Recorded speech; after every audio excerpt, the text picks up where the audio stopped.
नमस्ते बच्चों। आज हम BEd first year, BA BEd, BSc BEd third year में हिंदी भाषा शिक्षण में गद्य शिक्षण, पद्य शिक्षण एवं व्याकरण शिक्षण के टॉपिक पर हम अध्ययन करेंगे। इसमें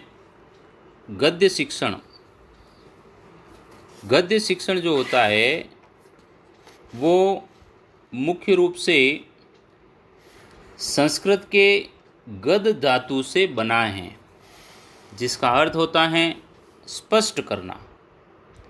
गद्य में भाव को स्पष्ट एवं सरल विधि से स्पष्ट किया जाता है। गद्य को व्याकरणिक नियमों से पूर्ण रचना के रूप में भी देखा जाता है। गद्य शिक्षण में शिक्षक को विशेष सावधानी एवं सजगता बरतनी होती है।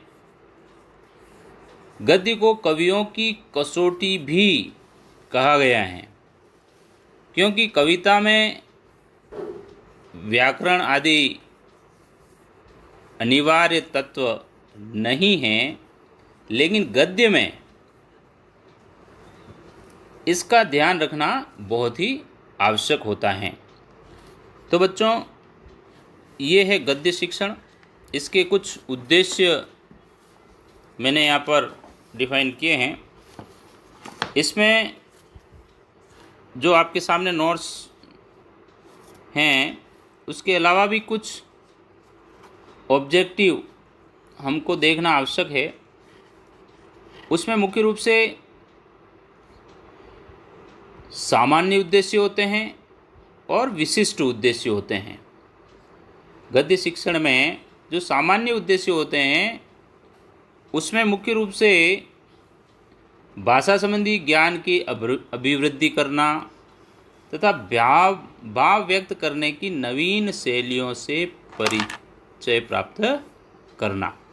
इसके अंतर्गत शब्द रचना, अर्थ, उनके पर्यायवाची, विलोम शब्द आदि को शामिल किया जाता है। छात्रों के शब्द भंडार तथा सूक्ति भंडार की वृद्धि करना, ये भी सामान्य ऑब्जेक्टिव है इसका। उसके बाद में छात्रों की स्मरण शक्ति व सृजन शक्ति का ऐसे विकास करना। छात्रों में मौखिक एवं लिखित अभिव्यक्ति की क्षमता उत्पन्न करना। उसके बाद छात्रों को व्याकरण के नियमों का ज्ञान देना। उसके बाद छात्रों में सकारात्मक सोच विकसित करना और छात्रों में सृजनशीलता व रचनात्मकता का विकास भी करना। ये सामान्य उद्देश्य बच्चों। विशिष्ट उद्देश्यों में इसमें जो हमारा गद्य शिक्षण है उसमें कई उद्देश्य आते हैं, जिनको हम देखते हैं: ज्ञान, अवबोध, ज्ञानोपयोग, अभिरुचि, अभिवृत्ति और कौशल, स्किल। तो बच्चों, ये विशिष्ट उद्देश्य हैं जिनको हम लेसन प्लानिंग में भी हम निरंतर इनका उपयोग करते हैं। तो बच्चों, जो गद्य शिक्षण है उसका मैंने यहाँ पर दो रूपों में समझाने का प्रयास किया है। एक तो होता है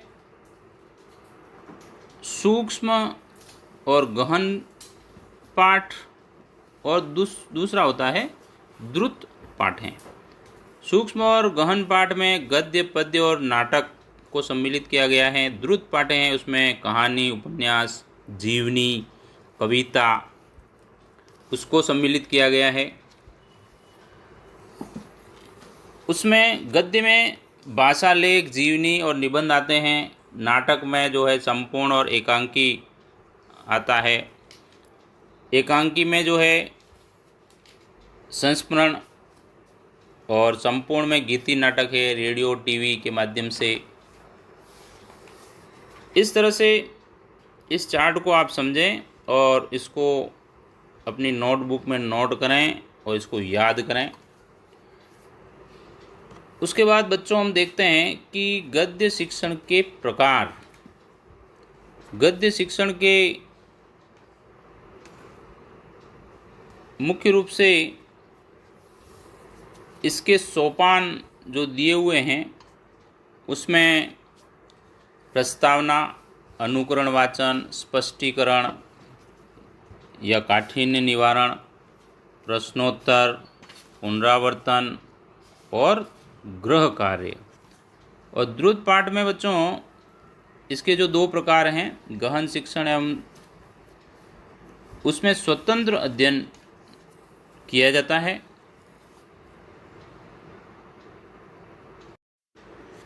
तो बच्चों अब हम पद्य शिक्षण का अध्ययन करेंगे। छंदबद्ध रचना का नाम ही पद्य है। पद्य में मात्राओं तथा अक्षरों के योग से जब गद्य को स्वर तथा ताल में बांध दिया जाता है तब वह पद्य रचना कहलाती है। पद्य शिक्षण के उद्देश्य यहाँ पर मैंने दिए हुए हैं। इसमें मुख्य रूप से काव्य के प्रति रुचि जागृत करना, कविता का सस्वर वाचन करना, उसमें दक्ष बनना, कल्पना शक्ति का विकास, काव्य में निहित सौंदर्य की पहचान की योग्यता, सौंदर्यानुभूति जिसमें भावना का विकास, काव्य की विविध शैलियों का ज्ञान, विविध अलंकारों का ज्ञान, विविध प्रकार के रसों की अनुभूति करना, काव्य समीक्षा की योग्यता विकसित करना और सृजनात्मक शक्तियों का विकास करना। तो बच्चों ये सब जो हैं वो पद्य शिक्षण के उद्देश्य हैं। अब काव्य शिक्षण के कुछ सोपान हैं। उसमें मुख्य रूप से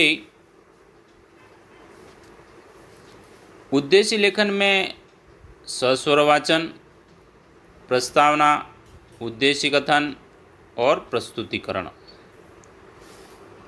अब काव्य शिक्षण पद्धतियाँ जिसमें गीत पद्धति है, अभिनय है, अर्थबोध है, व्याख्या है। व्याख्या में तुलना करना, समीक्षा पद्धति है और खंडान्वय पद्धति है। पद्य शिक्षण में रुचि बढ़ाने के कुछ उपाय बताए गए हैं। उसमें मुख्य रूप से अध्यापक का प्रभावी शिक्षण, कविता संग्रह, कविताओं का मौखिक सस्वर वाचन, कवि सम्मेलन, अंताक्षरी प्रतियोगिता, उसके बाद में समस्या पूर्ति और कवि सम्मान, कवियों की जयंती, ये सब जो हैं रुचि बढ़ाने के पद्य शिक्षण में उपाय बताए गए हैं। इन सभी क्रियाओं से पद्य शिक्षण में रुचि बढ़ाई जा सकती हैं। अब बच्चों हम देखेंगे व्याकरण शिक्षण। व्याकरण शिक्षण की उत्पत्ति वी प्लस आ प्लस क्री प्लस धातु और लुट प्रत्यय से इसकी उत्पत्ति हुई है, जिसका अर्थ होता है स्पष्ट रूप से सिद्धि हो, वही व्याकरण है। यह भाषा का अनुशासन है। इसमें स्वीट महोदय ये कह रहे हैं कि व्याकरण भाषा का व्यावहारिक विश्लेषण है। व्याकरण जो है वो भाषा का क्या है? व्यावहारिक विश्लेषण हैं। ऊपर हमने देखा बच्चों कि स्वरूप से सिद्धि होना ही व्याकरण है।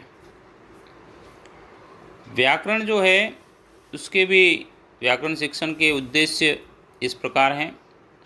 शुद्ध एवं परिष्कृत भाषा लिखने की योग्यता प्रदान करना, मौखिक वाक्य बनाने की कुशलता विकसित करना, रचनात्मक प्रवृत्ति का विकास, भाषा को समझने की दक्षता विकसित करना। अब हम देखेंगे व्याकरण शिक्षण पद्धतियाँ कौन कौन सी हैं। वो इस प्रकार हैं। भाषा संसर्ग पद्धति, पाठ्यपुस्तक पद्धति, समवाय पद्धति, आगमन निगमन पद्धति, स्वाध्याय पद्धति और सूत्र पद्धति। तो बच्चों इन सभी पद्धतियों के माध्यम से व्याकरण का ज्ञान हम प्राप्त कर सकते हैं। तो इस प्रकार हमने आज के अध्ययन में मुख्य रूप से गद्य शिक्षण, पद्य शिक्षण और व्याकरण शिक्षण के बारे में अध्ययन किया। इसको आप पढ़ें, नोट्स बनाएं और बार बार इसका रिवीजन करें। तो आज के टॉपिक में बच्चों इतना ही। फिर अगले वीडियो में हम मिलेंगे। धन्यवाद।